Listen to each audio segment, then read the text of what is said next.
Hello dear friends, welcome to mission IAS PCS। हम लोगों ने सिटीजनशिप की वीडियोज का लेक्चर सीरीज स्टार्ट कर दिया था। एक्चुअली अब तक 2-3 लेक्चर्स कंप्लीट हो चुके हैं पार्ट वाइज। एंड अगर आपने उसको नहीं देखा है तो सबसे पहले आपको उसे विजिट करना है। प्रॉपरली आपको एक एक लेक्चर्स अंडरस्टैंड करनी है, then you should start watching the next videos. इससे क्या होगा कि आपकी प्रॉपर अंडरस्टैंडिंग डेवलप होंगी एंड जो भी आपको डाउट रहेंगे सिटीजनशिप से रिलेटेड वो कहीं ना कहीं ख़त्म हो जाएंगे। और मेंस के लिए मैंने आपको बताया था कि जो इंडियन डायस्पोरा है वहाँ से क्वेश्चंस पूछे जाते हैं, दैट्स वाई उसको अच्छे से कवर करना है। और मैंने आपको इंडियन डायस्पोरा का जो चैप्टर है या फिर टॉपिक है वो अच्छे से कवर भी करवा दिया था कल के ही लेक्चर सीरीज में, आप यहाँ पर देख सकते हो। खासकर सिग्निफिकेंस पूछा जाता है ओवरसीज सिटीजन ऑफ इंडिया का या फिर NRIs का, तो लगभग आपको सेम आंसर्स मिल जाएंगे, ठीक है। एंड ये भी मैंने डिस्टिंक्शन बताई थी कि NRIs जो हैं वो आपके इंडियन सिटीजन होते हैं, बट जो आपके ओवरसीज सिटीजन ऑफ इंडिया होते हैं यानी कि OCI या फिर person of Indian origin, these are non citizens and hence are not able to vote as well as are not able to hold any public offices. तो इतनी सारी details हमने आपको बताई थी, इसलिए मैं कह रहा हूँ please visit all the previous lectures of the citizenship then come to this lecture. So friends, अगर आपको वीडियो अच्छी लग रही है तो आप कहीं ना कहीं सब्सक्राइब करो चैनल को एंड लाइक शेयर करना ना भूलें। तो आज हमें डिस्कस करना है जो आपका टॉपिक रह गया है, and today itself I will complete all the lecture series of the citizenship, so we will see.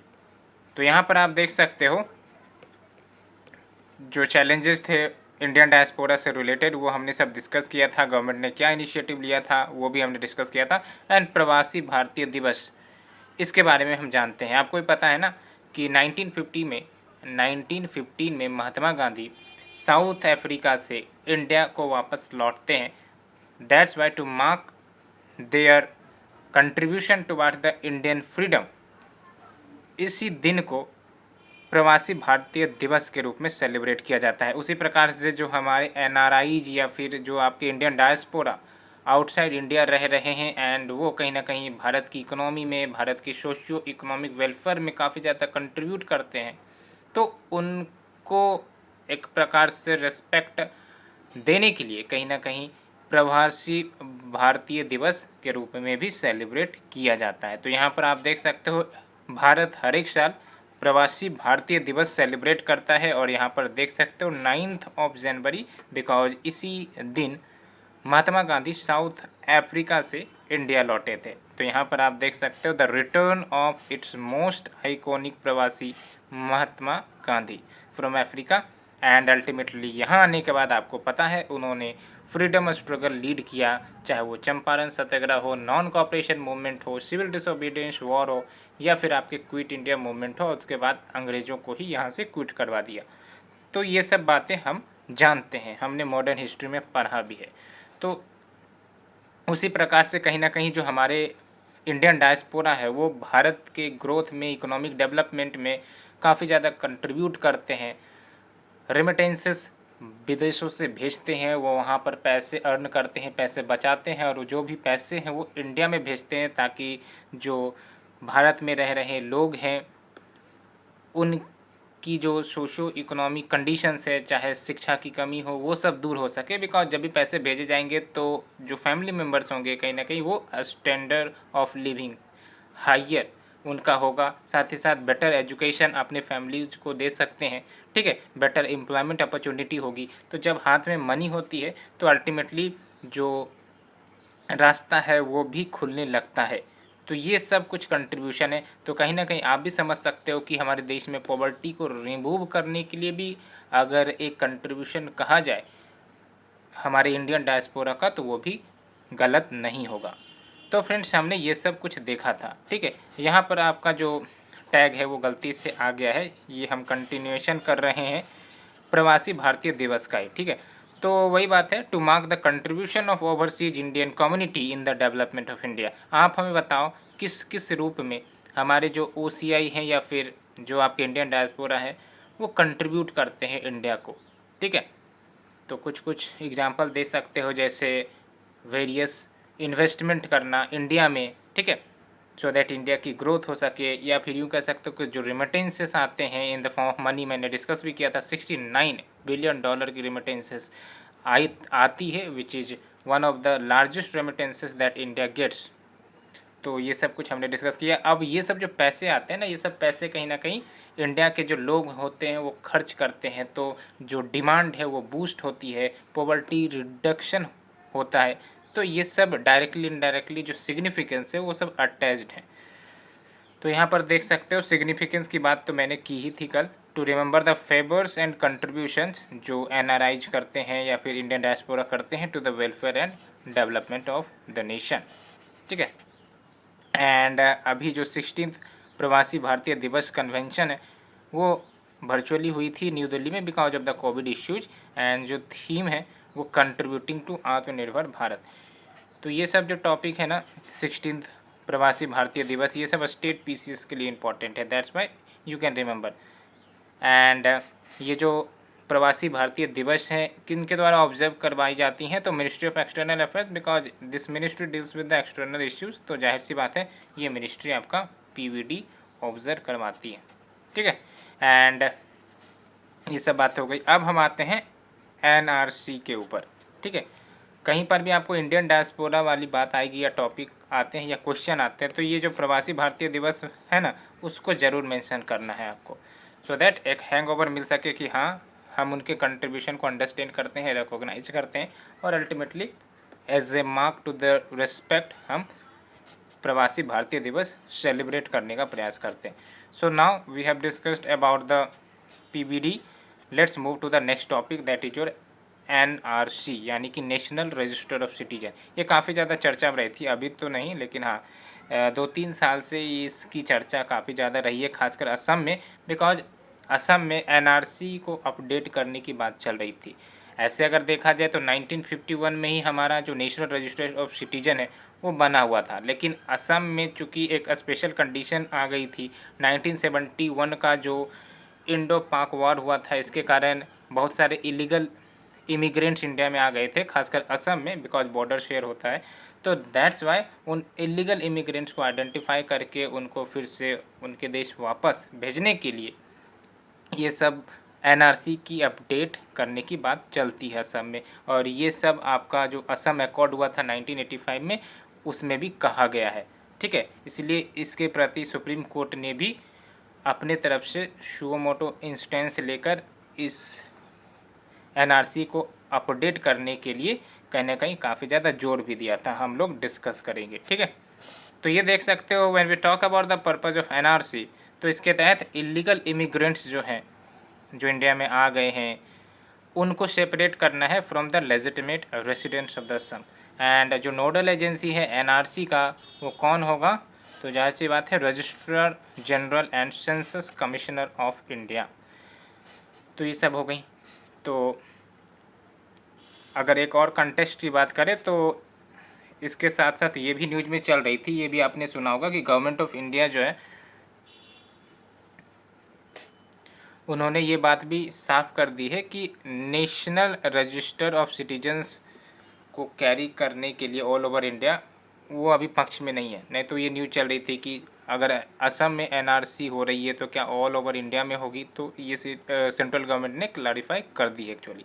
तो चलिए हम एनआरसी के बेसिक के बारे में जानते हैं। तो एनआरसी मतलब क्या हुआ, नेशनल रजिस्टर ऑफ सिटीजन। ये सिंपल एक रजिस्टर है कहने का मतलब, और यहाँ पर जो भी इंडियन सिटीजन्स है उनके नाम रजिस्टर्ड होंगे, ठीक है। और ये एक बार 1951 में अपडेट हुई थी, तैयार हुई थी। लेकिन असम में एक यूनिक कंडीशन होने के कारण, मैंने आपको बताया इंडो पाक वॉर 1971, उसके कारण बहुत सारे इलीगल इमिग्रेंट्स आ गए थे। तो इसीलिए वहाँ के जो लोकल इनहेबिटेंट्स थे, वहाँ के जो लोकल रेसिडेंट्स थे, उन्होंने कहा कि भाई साहब ये हमारे अपॉर्चुनिटी के लिए ख़तरा है, हमारे कल्चरल एथनिसिटी के लिए ख़तरा है, दैट्स वाई हमें इलीगल इमिग्रेंट्स को आइडेंटिफाई करके उसे वापस भेजा जाए। तो दैट्स वाई असम में एक मूवमेंट चली थी, हमने देखा भी था, कल ही हमने डिस्कस किया था। उस मूवमेंट को लीड किया था आपका, कहाँ गया, एक सेकंड आपको दिखाता हूँ।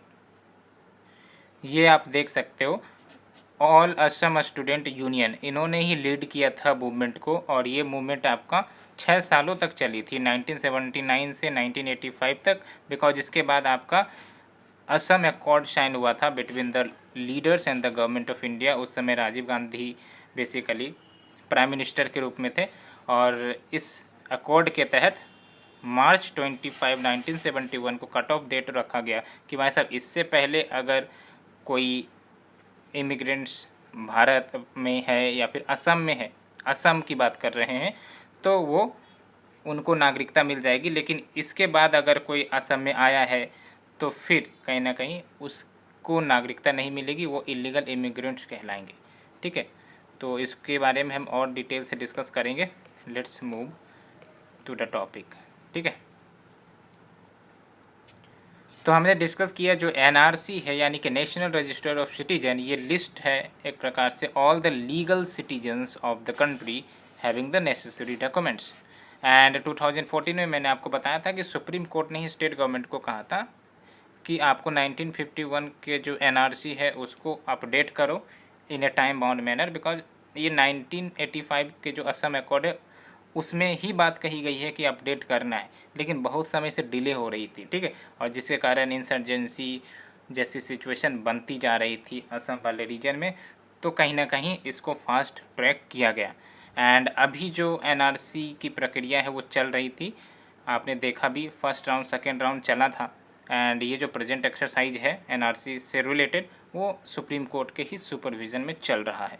एंड चूँकि सुप्रीम कोर्ट के ऑर्डर को माना गया तो गवर्नमेंट ने एनआरसी को अपडेट करने की शुरुआत कर दी थी असम में। एंड अल्टीमेटली जब फर्स्ट राउंड हुआ तो 19 लाख एप्लीकेंट्स जो हैं वो एनआरसी लिस्ट में नहीं आ सके, वो एक्सक्लूड हो गए क्योंकि उनको प्रॉपर डॉक्यूमेंट कहीं ना कहीं नहीं मिला, या फिर यूँ कह सकते हो कि जो डॉक्यूमेंट रिक्वायर्ड थे वो सबमिट नहीं कर सके। दैट्स वाई 19 लाख एप्लीकेंट्स जो है एनआरसी लिस्ट में नहीं आ सके। ठीक है, और एनआरसी की जो अपडेशन हो रही है इसमें किसके किसके नाम शामिल होंगे, तो यहाँ पर तो मैंने आपको बताया कि कोई भी व्यक्ति हो जिसके नेम इलेक्टोरल रोल्स यानी कि वोटर लिस्ट में अपीयर हैं, मिलते हैं up to the midnight of 24 March 1971 जो कि आपका कट ऑफ डेट है। ठीक है, या फिर नेशनल रजिस्टर ऑफ सिटीजन्स में उनका नाम है, या फिर उनके जो भी डिसेंडेंट्स हैं। तो ये कट ऑफ डेट काफ़ी ज़्यादा इंपॉर्टेंट है, या तो आपका एनआरसी में नाम हो या फिर आपका up to 24 March 1971 electoral rolls में आपका नाम होना चाहिए। ठीक है, तो जाहिर सी बात है अगर किसी फादर का इलेक्टोरल रोल्स में नाम आ जाता है तो उसके जो डिसेंडेंट हैं, उनके बच्चे हैं, वो भी कहीं ना कहीं वेरीफाइड हो जाएंगे।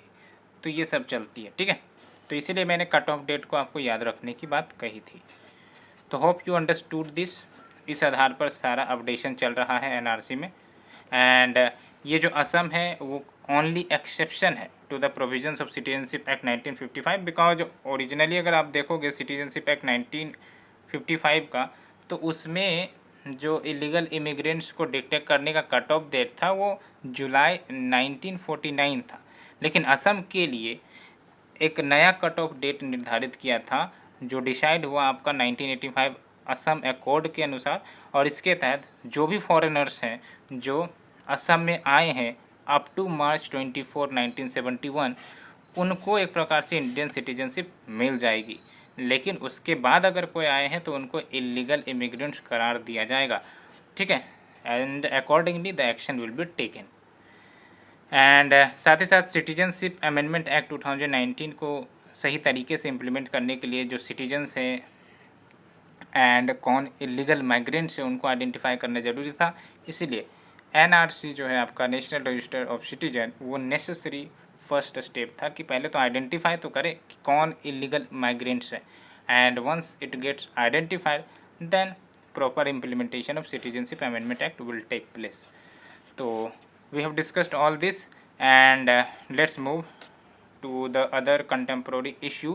इम्पैक्ट क्या हो सकता है एनआरसी का, अगर एनआरसी इम्प्लीमेंट हो जाती है प्रॉपर तरीके से तो क्या उसका इम्पैक्ट होगा। तो पहली बात तो ये कि जो एक्चुअल नंबर है इलीगल माइग्रेंट्स के असम में उसके बारे में हमें पता चल जाएगा, बिकॉज कट ऑफ डेट हमें पता है कि 24 मार्च 1971 अब प्रॉपर वैलिड डॉक्यूमेंट्स दो एंड उस आधार पर आइडेंटिफाई आराम से हो जाएंगी कि कौन इलीगल माइग्रेंट्स हैं या फिर नहीं है।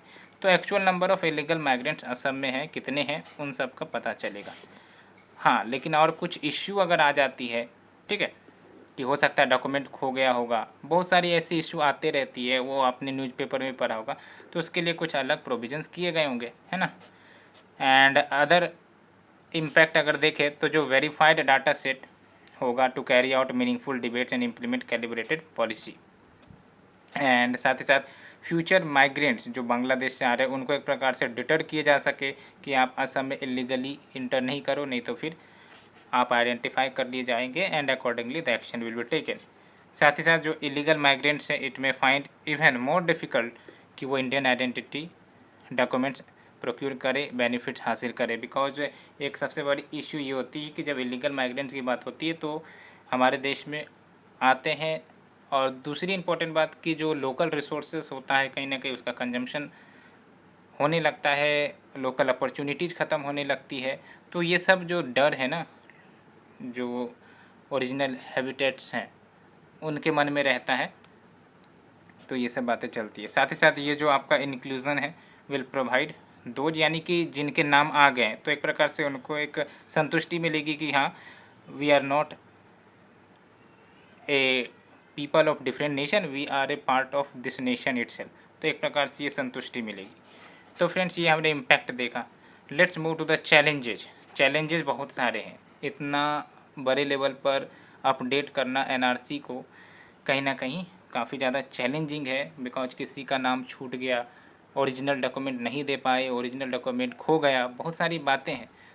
तो एक प्रकार से जिनका लीगल अधिकार है टू गेट सिटीजनशिप वो वंचित न रहे, ये तो सबसे बड़ा ही चैलेंज होगा ना।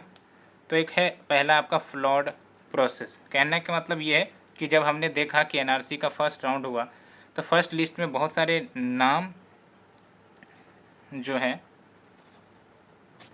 फर्स्ट लिस्ट में तो आ गए थे, लेकिन सेकेंड बार जब अपडेट हुई तो सेकेंड में नाम नहीं आया। बताओ, ये भी कहा जाता है कि जो फैमिली है फॉर्मर प्रेसिडेंट ऑफ इंडिया के या फिर एक्स आर्मी मैन, उनके भी जो नाम है वो लिस्ट में नहीं आए थे। तो आप बताओ, तो ये सब कुछ फ्लॉड प्रोसेस निकल जाती है। साथ ही साथ एक तरफ एनआरसी चलता है, एक तरफ वोटर लिस्ट का अपडेशन चलता है, एक तरफ फॉरेन ट्रिब्यूनल्स का ऑर्डर आता है। तो इसके कारण जो है ना mixing up of all this things together and इसके कारण चाओज क्रिएट हो सकती है, बिकॉज एक दूसरे से एजेंसी कोऑपरेट या फिर शेयर नहीं कर पाती इन्फॉर्मेशन, ठीक है। एंड साथ ही साथ ये जो ड्राफ्ट है it provides window for reverification, because large number of people exclude हुए हैं फ्रॉम द लिस्ट, एंड जाहिर सी बात है फिजिकली वेरीफाई करना ऑल ऑफ देम, ये भी एक चैलेंज होगा, है ना, कोस्ट है। And since such non citizens can resort to judicial relief, यानी कि जुडिशरी के पास जा सकते हैं अपने सिटीजनशिप को पाने के लिए, तो ये भी एक इश्यू है, ये ध्यान रखना है आपको, over burdening of the judicial system. Because already अगर हम पूरे केस की बात करें जो पेंडिंग है अभी 5 करोड़ है। ये अभी लेटेस्ट एक न्यूज़पेपर में आई थी, आई थिंक इंडियन एक्सप्रेस की ही न्यूज़पेपर में आई है। 5 crore cases are pending in the judiciary. And साथ ही साथ अनसर्टेनिटी भी है कि जो इनके नाम लिस्ट में नहीं आए हैं उनका क्या होगा, बिकॉज जो बांग्लादेश है उसने एक्सेप्ट ही नहीं किया है कि ये उनके सिटीजन है, ठीक है, या फिर उनके यहाँ इलीगल इमिग्रेशन की प्रॉब्लम भी कभी थी। एंड कोई फॉर्मल एग्रीमेंट भी नहीं है, that's why India can not forcibly push the illegal immigrants back to the Bangladesh, because जब तक फॉर्मल एग्रीमेंट नहीं होगा, जब तक राजी नहीं होंगे, how can India do that जो भी इलीगल इमिग्रेंट्स है वो बांग्लादेश भेज दें, ये तो नहीं होगा, ठीक है। एंड साथ ही साथ रिलेशंस अफेक्ट हो सकते हैं, जो इंडिया बांग्लादेश रिलेशन है, ठीक है। And moreover the issue has potential to jeopardise relation, वही बात मैंने किया कि इंडिया बांग्लादेश रिलेशंस पर भी असर आ सकता है, ठीक है। तो ये हमने डिस्कस किया। And apart from deportation other option is large scale detention camps. चलो डिपोर्टेशन तो एक मुद्दा है, एक है कि हमें लार्ज स्केल डिटेंशन कैंप्स बनाने पड़ेंगे, एंड ये करना कहीं ना कहीं एक सिविलाइज्ड डेमोक्रेसी लाइक इंडिया जो डेमोक्रेसी लोकतंत्र को प्रमोट करता है और हम डिटेंशन कैंप्स में लोगों को रखेंगे तो ये कहीं ना कहीं नेशन की इमेज को डाउनग्रेड कर सकती है, ठीक है। And another option is instituting work permits. एक ऑप्शन ये है कि वर्क परमिट्स दे दो, ठीक है, यानी कि आप यहाँ पर काम कर सकते हो, लीगल राइट दे सकते हैं आपको वर्क करने के लिए, लेकिन आपको कोई पॉलिटिकल वाइस यानी कि राइट टू वोट नहीं दिया जाएगा, ठीक है। एंड चूँकि अनसर्टेनिटी काफ़ी ज़्यादा है इसलिए NRC seems to be a process without an end. तो अभी भी तो मुद्दे चल ही रहे हैं, ठीक है। अब वे फॉरवर्ड क्या है, तो वे फॉरवर्ड आप देख सकते हो, इंडिया एज ए कंट्री जो किस आइडियोलॉजी पर चलती है, वसुधैव कुटुंबकम, ठीक है, the world is one family. And जाहिर सी बात है India should not be in hasty to take decisions that can disenfranchise their citizen, ठीक है। And the need of the hour is that union government को क्लियरली पूरा जो course of action जो करने वाली है एक्सक्लूडेड पीपल के ऊपर वो बताना पड़ेगा कि क्या वो आगे फॉरवर्ड एक्शन लेने वाली है। साथ ही साथ there should be a robust mechanism of legal support कि जो एक्सक्लूड हो गए हैं, जिनको समस्याएं हो रही है अपनी आइडेंटिटी वेरीफाई करने में, वो कहीं ना कहीं लीगल सपोर्ट ले सके, ठीक है, टू प्रूव देयर सिटीजनशिप। तो ये बातें हमने डिस्कस किया। अब चलते हैं हम फॉरेन ट्रिब्यूनल्स के बारे में डिस्कस करते हैं, बिकॉज ये भी फॉरेन ट्रिब्यूनल्स काफ़ी ज़्यादा न्यूज़ में थी। हालांकि प्रीलिम्स में इसके ऊपर कोई भी क्वेश्चन आई नहीं है, भले ही ये न्यूज़ में कितनी भी रहे, ठीक है, लेकिन न्यूज़ में तो रहती है तो पढ़ना तो है ही, दैट्स वाई हम इसे डिस्कस करेंगे। तो रिसेंटली फॉरेनर ट्रिब्यूनल ऑर्डर 1964 ये अमेंड की गई थी सो दैट डिस्ट्रिक्ट मजिस्ट्रेट जो हैं, सारे स्टेट में डिस्ट्रिक्ट मजिस्ट्रेट होते हैं, डीएम, ठीक है, या फिर यूटी में, वो सेटअप कर सकते हैं फॉरेन ट्रिब्यूनल्स। तो ये काफ़ी ज़्यादा इंपॉर्टेंट अपडेट है कि पहले जो है DM was not empowered to set up foreign tribunals, लेकिन अब इनको एम्पावर की गई है, that's why it becomes a very important topic. तो अगर हम फॉरेन ट्रिब्यूनल्स की बात करें तो ध्यान रखना है इसको इस्टेब्लिश किया गया है फॉरेनर्स ट्रिब्यूनल ऑर्डर 1964 के माध्यम से, ठीक है, अंडर द फॉरेनर एक्ट 1946। ये ध्यान रखना है फॉरेनर एक्ट 1946 है हमारा बेस जो एक्ट है। अब इस एक्ट में कुछ नए एडिशन करने हैं, ठीक है, कुछ भी चेंजेस लाने हैं तो क्या करते हैं, गवर्नमेंट ऑर्डर्स पास कर देते हैं। तो यही है आपका foreigners tribunal order 1964 of ministry of home affairs, ये बातें हो गई। और ये सेटअप की जाती है, आप भी बता सकते हो, to identify person who are staying illegally in India, and ये ध्यान रखना है as per the foreigners act, ठीक है। एंड ये जो मिनिस्ट्री ऑफ होम अफेयर्स है चूँकि इन्हीं के कंट्रोल में आते हैं, तो इन्होंने ही अमेंड किया है फॉरेनर्स ट्रिब्यूनल ऑर्डर 1964 को। ये ध्यान रखना, फॉरेनर्स ट्रिब्यूनल ऑर्डर को अपडेट किया है, it is not the act. And recently amended order जो अमेंड हुई है, इस अमेंडमेंट के तहत क्या चेंजेज हुई कि कोई भी इंडिविजुअल व्यक्ति वो अप्रोच कर सकती है इस फॉरेन ट्रिब्यूनल्स के पास अगर उनको सिटीजनशिप प्रूव करने में कोई दिक्कतें आ रही हैं। नहीं तो पहले क्या होता था, before the amended order only the state administration could move to the tribunal against the suspect. तो ये ध्यान रखनी है। अभी दो चीज़ें इंपॉर्टेंट बात है यहाँ से कि all the DMs of the states and the UTs can set up the foreign tribunal. The first one is that and the second one is कि it also empowers the individuals to approach the tribunals, ठीक है। ये भी आप ध्यान रख सकते हो कि क्या इनिशिएटिव ली गई है as a need for a robust mechanism of legal support. एक प्रकार से यूँ कह सकते हैं ना कि सपोर्ट मैकेनिज्म अच्छे किए जा रहे हैं कि जिनको भी प्रॉब्लम्स हैं वो अप्रोच कर सकते हैं। तो ये हमने डिस्कस किया। तो यहाँ पर देख लो, empowered district magistrate in all states and UTs to set a foreign tribunals to decide whether a person staying illegally in India वो फॉरेनर है या नहीं है।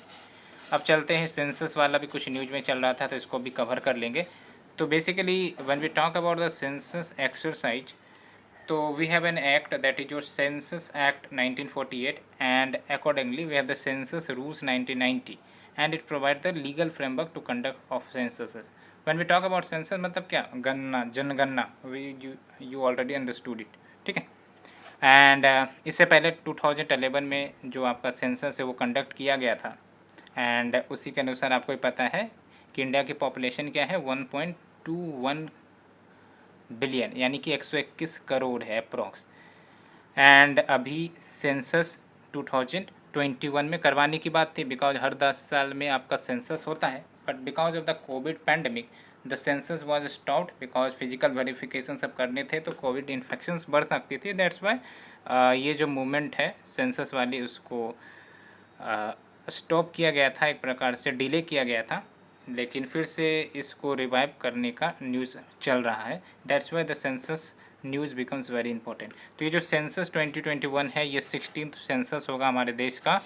इससे पहले टोटल 15 सेंसस हो चुकी है, ठीक है। एंड जो आपका जेंडर कैटेगरी का ऑप्शन होता था उसमें अदर एज एन ऑप्शन होते थे, मेल फीमेल एंड अदर, लेकिन उसको चेंज करके थर्ड जेंडर डाल दिया जाएगा, ठीक है।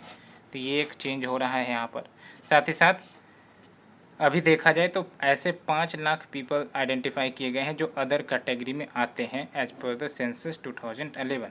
एंड ये जो नेक्स्ट सेंसस है इंडिया का वो 2021 में कंडक्ट किया जाना था, बट मैंने आपको बताया कि पेंडेमिक के कारण इसको डिले की गई।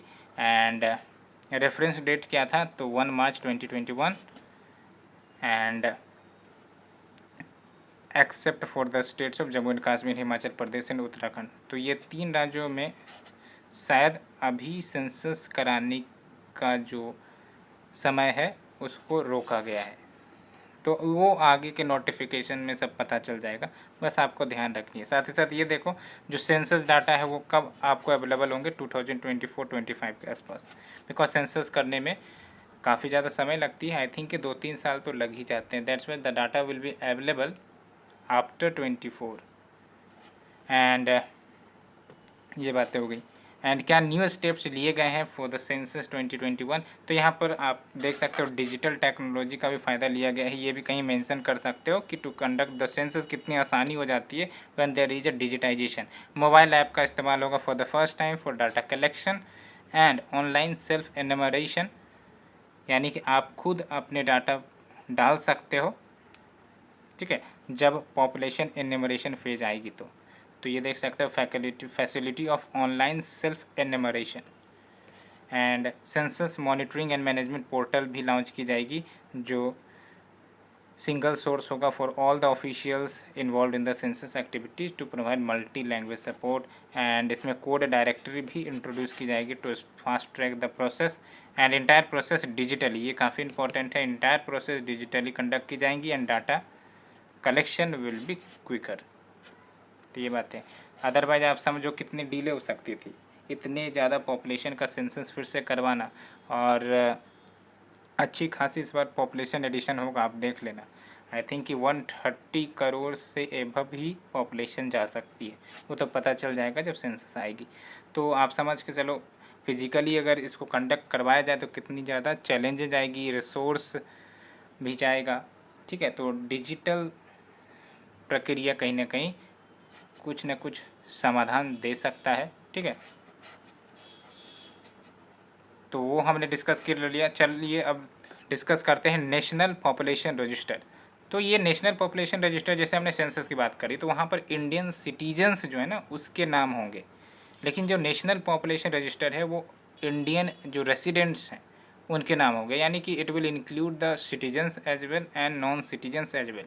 रेसिडेंट का डेफिनेशन मैंने आपको बताया था, जो इंडिया में मोर देन 182 डेज रहते हैं उनको हम रेसिडेंट्स कह सकते हैं, रेसिडेंट इंडियंस कह सकते हैं। नॉन रेसिडेंट इंडियन किसे कहेंगे, जो इंडिया में 182 डेज से कम रहते हैं, ठीक है, तो इनको हम नॉन रेसिडेंट इंडियंस कहेंगे। तो नेशनल पॉपुलेशन रजिस्टर में एक इम्पॉर्टेंट बात यह है कि it will also include the citizens and non citizens who are residing in India, ठीक है।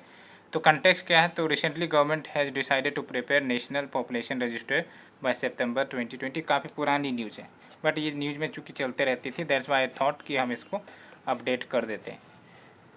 तो जब हम बात करते हैं नेशनल पॉपुलेशन रजिस्टर की, तो देख सकते हो इसकी जो क्रिएट करने की बात थी वो काफ़ी पहले से चल रही थी। ग्रुप ऑफ मिनिस्टर्स जो क्रिएट की गई थी कारगिल वॉर जब हुआ था आपका, ठीक है, तो तभी जाकर रिकमेंड हुआ था कि जो भी रेसिडेंट्स इंडिया में रह रहे हैं उसका कंपलसरी रजिस्ट्रेशन करवाना ज़रूरी होगा, सो दैट जो नेशनल रजिस्टर ऑफ सिटीजन्स अगर हमें प्रिपेयर करने पड़े या फिर अपडेट करने पड़े तो उसके अपडेशन में हमें आसानी हो एंड इलीगल माइग्रेशन कर्व किए जा सके, ठीक है। एंड जो NPR है इसका क्या बेसिक ऑब्जेक्टिव है, एक डाटाबेस तैयार किया जाएगा, biometric and demographic details collect किए जाएंगे, जो भी यूजुअल रेसिडेंट्स हैं इंडिया के, यूजुअल रेसिडेंट्स यानी कि जो इंडिया में 182 डेज या फिर उससे ज़्यादा रह रहे हैं, ठीक है, तो उन सारे के बायोमेट्रिक एंड डेमोग्राफिक डिटेल्स लिए जाएंगे और अल्टीमेटली उसको डाटाबेस में रखा जाएगा। और यहाँ पर आप देख सकते हो इन 2010 registrar general of India, registrar general of India ने डाटा कलेक्ट किया था for a national population registry during the census 2011 enumeration, यानी कि जब सेंसस 2011 कंडक्ट की जा रही थी उसके साथ साथ जो है डाटा कलेक्ट किया गया था for national population registry and इसको फिर अपडेट किया गया था 2015 में। एंड NPR की बात हमने आपको बताया, it list the usual residents of the country, ठीक है। और ये डेफिनेशन चूँकि हट गई है, ये 182 डेज वाली डेफिनेशन आ गई है, तो ये ध्यान रखना है आपको, ठीक है। And NRC is being prepared under the provisions of citizenship act 1955, ये बिल्कुल आपको ध्यान रखना है। And citizenship registration of citizen and issues of national identity cards rules 2003, तो इसके अंतर्गत ये जो आपका NPR प्रिपेयर किया जा रहा है। साथ ही साथ जो सिटीजनशिप एक्ट 1955 है इसको अमेंड की गई थी 2004 में bye inserting section 14A।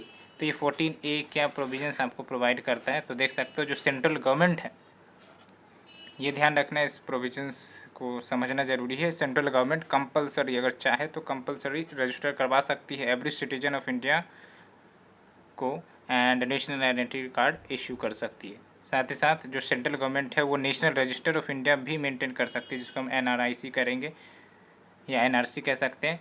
And उसके लिए नेशनल रजिस्ट्रेशन अथॉरिटी क्रिएट किया जा सकता है, ठीक है।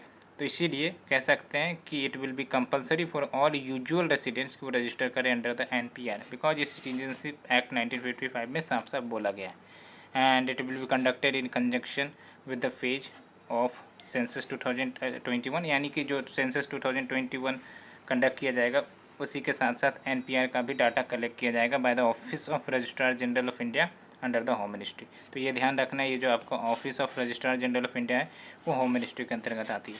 साथ ही साथ there is also a proposal कि रेसिडेंट आइडेंटिटी कार्ड्स इशू किया जाए to all the usual residents, है ना, जो भी यूजुअल रेसिडेंट्स हैं जो या जिनकी उम्र 18 ईयर्स से ज़्यादा है, तो उनके लिए रेसिडेंट आइडेंटिटी कार्ड्स इशू किए जाए। तो हालांकि ये सब अभी प्रपोजल स्टेज पर है, but don't need to lose the hope here. So इसके बारे में आपको जानना होगा बिकॉज ये सारा census exercise registrar general and census commissioner of India देखता है, तो ध्यान रखना है। तो ये रिस्पॉन्सिबल है, यानी कि this body is responsible for arranging, conducting and analysing the results of demographic survey, है ना, जो भी demographic survey population related survey किए जाते हैं तो उसका एनालिसिस करना, ठीक है, प्रॉपर कंडक्ट करवाना, ये सब काम है। Like the census of India as well as linguistic survey of the country, and ये मिनिस्ट्री ऑफ होम अफेयर्स के अंतर्गत आती है, you must remember this. And ये जो आपका पोस्ट है registrar general and census commissioner of India का, ये यूजुअली सिविल सर्वेंट इसको होल्ड करते हैं, जॉइंट सेक्रेटरी के रैंक के to the government of India, ठीक है। एंड सेंसस ऑर्गेनाइजेशन को ये हेड करते हैं विच functions under the edges of union ministry of home affairs. तो ये बस बेसिक बैकग्राउंड आपको यहाँ तो रखनी है कि मिनिस्ट्री ऑफ होम अफेयर्स के अंतर्गत आती है, क्या काम है इनका, ठीक है। तो अब चलते हैं जो मेजर मुद्दे चले थे सिटीजनशिप अमेंडमेंट एक्ट 2019 को लेकर, ठीक है, बिकॉज ये बिल आई थी तो काफ़ी ज़्यादा विरोध प्रदर्शन कुछ हुआ था, तो इसीलिए ये न्यूज़ में थी लगातार, लेकिन अब तो मामला चलो शांत हो गया। But we are going to cover all the issue of the past 2 years so that question अगर आते हैं कहीं से भी पिछले 2 सालों में, चाहे मेंस के टॉपिक हो प्रीलिम्स के टॉपिक हो, तो it gets clear to you, ठीक है। तो जो सिटीजनशिप अमेंडमेंट एक्ट 2019 है उसको इनेक्ट किया गया था बाय द पार्लियामेंट, और ये सिटीजनशिप एक्ट 1955 को अमेंड करता है, ये तो बात है ही। तो बैकग्राउंड यही है कि आर्टिकल 11 जो हमने डिस्कस भी किया था, पार्लियामेंट को ही तो एम्पावर करता है ना कि वो एक्विजिशन टर्मिनेशन से रिलेटेड नियम कानून बना सकती है ना, इसमें स्टेट का तो कोई रोल है ही नहीं। दैट्स वाई स्टेट ने कितनी भी मर्जी अप्रोच किया हो वेरियस जुडिशरी को, वो नहीं चल सका बिकॉज जो सिटीजनशिप का जो मैटर है, सब्जेक्ट मैटर है, वो आपका यूनियन लिस्ट में आता है, ठीक है। एंड सिटीजनशिप अमेंडमेंट एक्ट 2003 ये प्रोवाइडेड कि जो इलीगल माइग्रेंट्स होंगे वो सिटीजनशिप के लिए अप्लाई नहीं कर सकते बाय आइदर रजिस्ट्रेशन और नेचुरलाइजेशन, ये हमने डिस्कस भी किया था। And section 2 clause 1 sub clause B of the citizenship act 1955 ये इलीगल इमिग्रेंट को डिफाइन करता है। और इलीगल इमिग्रेंट्स कौन होंगे इसके तहत, इस सेक्शन के तहत, ये जरूर ध्यान रखना है। सिटीजनशिप एक्ट 1955 ही इलीगल माइग्रेंट को डिफाइन करता है। और इसके लिए क्या डिफिनेशन है कि अगर कोई व्यक्ति हमारे देश में इंटर करता है without valid travel documents like passport और वीज़ा, तो एक तो ये, और दूसरा कि inter with the valid documents, लेकिन जो प्रिस्क्राइब्ड या परमिटेड टाइम पीरियड है उससे बियॉन्ड वो इंडिया में रहता है। लेट्स से कि वीज़ा का टाइम पीरियड 2 सप्ताह था, अब टाइम पीरियड ख़त्म हो गया तो उसको जाना होगा, लेकिन अगर वो स्टे रह रहा है beyond the permitted time period तो कहीं ना कहीं वो भी इलीगल इमिग्रेंट ही कहलाएंगे, ठीक है। तो क्या कुछ की प्रोविजंस है सिटीजनशिप अमेंडमेंट एक्ट 2019 के वी विल डिस्कस। तो देख सकते हो the amendment provide that illegal migrants जो 4 कंडीशंस फुलफ़िल करते हैं उनको इलीगल माइग्रेंट्स ट्रीट नहीं किया जाएगा अंडर दिस सिटीजनशिप एक्ट। तो क्या वो 4 कंडीशन है, तो यहाँ पर देखो, पहला ये है, ये अच्छे से ध्यान रखना है आपको। The amendment provides that illegal migrants who fulfil 4 conditions will not be treated as illegal migrant. ये अभी जो अमेंडमेंट एक्ट हुआ है उसमें बताई जा रही है। तो फर्स्ट कंडीशन इज योर कि they should be Hindu, Sikh, Buddhist, Jain, Parsis और क्रिश्चियन, टोटल 6 कम्युनिटीज़ हैं। तो यहाँ पर सिर्फ आप देख रहे हो मुस्लिम कम्युनिटी नहीं है। साथ ही साथ दूसरा कंडीशन रखा गया कि they are from Afghanistan, Bangladesh और पाकिस्तान। एंड तीसरा कंडीशन रखा गया कि ये जो हैं इंडिया में इंटर किए हों ऑन या फिर बिफोर December 31, 2014। तो ये कट ऑफ डेट इसके लिए रखी गई है, ठीक है।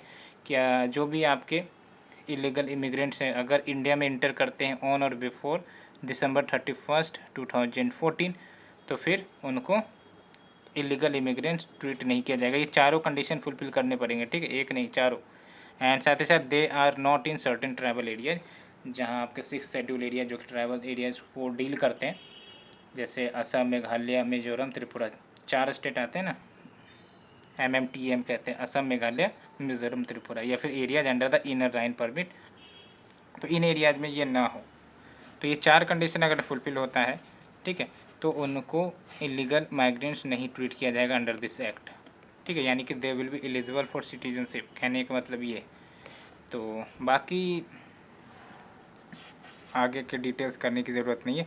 और ये ध्यान रखना ही है, जो पीरियड ऑफ नेचुरलाइजेशन है ना, ये हमने देखा था, जो 11 ईयर्स रखी गई थी कि आपको मिनिमम 11 ईयर्स रहने पड़ेंगे to get the citizenship via naturalisation, तो उसको कम कर दिया गया है, 5 साल कर दी गई थी। For home, for above category of migrants, यानी कि जो ये 4 कैटेगरी फुलफिल कर रहे हैं, यानी कि इनको बहुत ही जल्द नागरिकता इंडिया की मिल सकती है, कहने का मतलब ये है, ठीक है।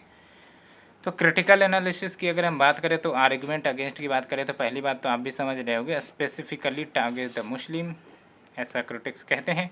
साथ ही साथ क्रिटिक्स ये भी आर्ग्यू करता है कि it is violative of article 14 the right to equality, ठीक है, and the principle of secularism जो हमारे प्रियम्बल में दिए गए हैं। साथ ही साथ India has several other refugee, जैसे for example Tamils from Sri Lanka and Hindu Rohingya from Myanmar, इसको कवर नहीं किया गया है इस एक्ट में, ठीक है। तो बहुत सारे अदर रिफ्यूजी को कवर नहीं किए गए, सिर्फ और सिर्फ ये 4 जो देश है, यहाँ ये जो 3 देश है, ठीक है, अफ़गानिस्तान, बांग्लादेश, पाकिस्तान, यहाँ से जो भी आए हैं, साथ ही साथ ये अदर 3 कंडीशन फुलफिल कर रहे हैं, तो इनको जल्दी नागरिकता दे दी जाएगी, इनको इलीगल इमिग्रेंट्स नहीं ट्रीट किया जाएगा। तो ये बातें हैं, तो दैट्स वाई जो अदर रिफ्यूजी है वो ऑटोमेटिकली एक्सक्लूड हो जाते हैं फ्रॉम अदर नेशन। साथ ही साथ it will difficult for the government to differentiate and delineate between the illegal migrants and those persecuted. Arguments in favour की बात करें तो गवर्नमेंट ने क्लैरिफाई किया है कि जो पाकिस्तान, अफगानिस्तान, बांग्लादेश, ये 3 जो देश हैं ये इस्लामिक रिपब्लिक हैं, ठीक है, यानी कि यहाँ पर मुस्लिम्स मेजोरिटी में, इसलिए उनको परसिक्यूटेड माइनॉरिटीज़ तो ट्रीट ही नहीं कर सकते। एंड साथ ही साथ गवर्नमेंट ऑफ इंडिया ने एज्यूर भी किया है कि अगर इस प्रकार के एप्लीकेशन आते हैं तो वो case to case basis deal किए जा सकते हैं ना। एंड ये जो बिल है वो एक प्रकार से बेनिफिट लाएगा टू ऑल दोज पीपल जो विक्टिम्स रहे हैं पार्टीशन के, जो इंडिया पार्टीशन हुआ था 1947 में, एंड उसके बाद subsequent conversion of the 3 countries into the theocratic Islamic republics. And ये कहा गया कि जो पार्टीशन है between India and Pakistan on religious lines 1947 में जो देखने को मिले थे, गवर्नमेंट ने कहा है कि जो मिलियंस ऑफ सिटीजन्स हैं अंडर इंडिया के belonging to various faiths were staying in Pakistan and Bangladesh from 1947। तो ये सब कहानी है, आप पढ़ सकते हो, आप भी समझ जाओगे, ठीक है। और यहाँ पर ये ध्यान रखो कि द कॉन्स्टिट्यूशन ऑफ पाकिस्तान, जो पाकिस्तान है, अफगानिस्तान है, बांग्लादेश, ये तीनों देश के जो कॉन्स्टिट्यूशन है इसमें स्पेसिफिक स्टेट रिलीजन की बात करता है, ठीक है।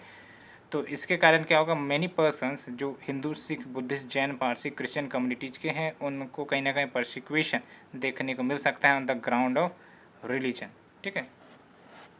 एंड बहुत सारे व्यक्ति इंडिया भाग कर आए because of this persecution and Bharat में ही रहने लगे, ठीक है। Even their documents have expired and और they have incomplete documents and after independence. तो यहाँ पर देख सकते हो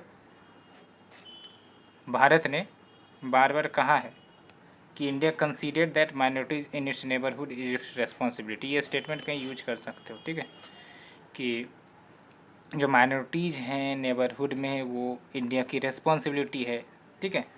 तो ये एक ग्राउंड के आधार पर आप कहीं मेंशन कर सकते हो। तो देख लो, फर्स्ट कब कहा, after partition. Second, Indira Mujib pact 1972 में जब हुआ था, जब इंडिया ने एग्री किया कि 1.2 मिलियन रिफ्यूजी को हम इंडिया में स्वीकार करने के लिए तैयार है। और ये हिस्टोरिकल फैक्ट है that on both occasions it was only Hindu, Sikh, Buddhist and Christians who had come over to Indian side. ये बातें हो गई। साथ ही साथ ये देख लो section 14A of the citizenship act 1955। तो ये जो सिटीजनशिप अमेंडमेंट एक्ट 2003 के माध्यम से इंसर्ट किया गया सेक्शन 14A को, एंड इसके तहत ये ध्यान रखना है, एक लाइनर याद रखो बस, कि जो सेंट्रल गवर्नमेंट है वो कंपल्सरली रजिस्टर कर सकती है एवरी सिटीजन ऑफ इंडिया को, एंड उनके लिए नेशनल आइडेंटिटी कार्ड इशू कर सकती है। एंड साथ ही साथ central government national register of Indian citizens maintain कर सकती है, and for that purpose national registration authority create कर सकती है। यानी कि एक अथॉरिटी होगी जो national registration of Indian citizens को प्रॉपरली मेंटेन करेगा, देख रेख करेगा। And registrar general of India जो अपॉइंट किए जाते हैं under the registration of birth and death act 1969, वो नेशनल रजिस्ट्रेशन अथॉरिटी होगी। तो कहने का मतलब ये जो नेशनल रजिस्ट्रेशन अथॉरिटी क्रिएट करने की बात चल रही थी ना, उसको रजिस्ट्रार जनरल ऑफ इंडिया को ही वो ताकत दे दी है। कहने का मतलब ये, एंड NPR में है फॉरेनर्स एज वेल, ये तो बात है ही, नॉन रेसिडेंट्स। तो ये देख सकते हो सारा जो कोर्स है वो ख़त्म हो चुका है अल्टीमेटली। अब ब्रेन स्टॉर्मिंग मेंस क्वेश्चन आप डिस्कस करना है। क्वेश्चन आप देख लो जो प्रीलिम्स मेंस में आया है 2020 में ही आया है। Indian diaspora has a decisive role to play in the politics and economy of America and European country. तो इसमें आपको एग्जांपल्स ज़रूर देने हैं, ठीक है, कि किस प्रकार से इंडियन डायस्पोरा जो वहाँ पर रह रहे हैं, अमेरिका में रह रहे हैं, यूरोपियन कंट्रीज़ में रह रहे हैं, वहाँ के पॉलिटिक्स में एक डिसिसिव रोल निभा रहे हैं, ठीक है। और अभी आपका चल रहा है ब्रिटेन में इलेक्शन, जो एक प्रकार इंडियन ऑरिजिन कैंडिडेट है वो भी पार्टिसिपेट किए हैं, वो सब आपको ध्यान में रखना है, उस अनुसार आपको एक्शन लिखना है। साथ ही साथ ये देख लो, Indian diaspora has an important role to play in South East Asian country economy and society. तो यहाँ पर इंडियन डायस्पोरा का जो रोल है उसको आपको बताना है कि क्या रोल है साउथ ईस्ट एशिया में, एंड मैंने आंसर भी आपको बताया है कुछ, यहाँ पर देख सकते हो, ठीक है। तो यहाँ पर 2 क्वेश्चन इंडियन डायस्पोरा के ऊपर आए हैं, तो दैट्स वाई मैंने आपको इंडियन डायस्पोरा कवर करवा दिया है। और साउथ ईस्ट एशिया में वो क्या रोल निभा रहे हैं उसके लिए मैंने आपको आंसर भी दे दिया है, तो आप आराम से इसको प्रिपेयर कर सकते हो। फॉर्डर पॉइंट्स के रूप में मैंने आपको दिया है, आप आंसर लिख कर आप हमें भेज सकते हो। I will give you the email ID। So friends, आज के लिए इतना ही। ये चैप्टर आपका ख़त्म हो चुका है actually, and next lecture series में हम कोई बढ़िया चैप्टर लेकर आएंगे। तो अगर आपको लेक्चर सीरीज़ अच्छी लग रही है तो प्लीज़ लाइक, शेयर, सब्सक्राइब करना ना भूलें, एंड अपने फ्रेंड सर्कल में शेयर करना ना भूलें। Thank you friend, thank you very much.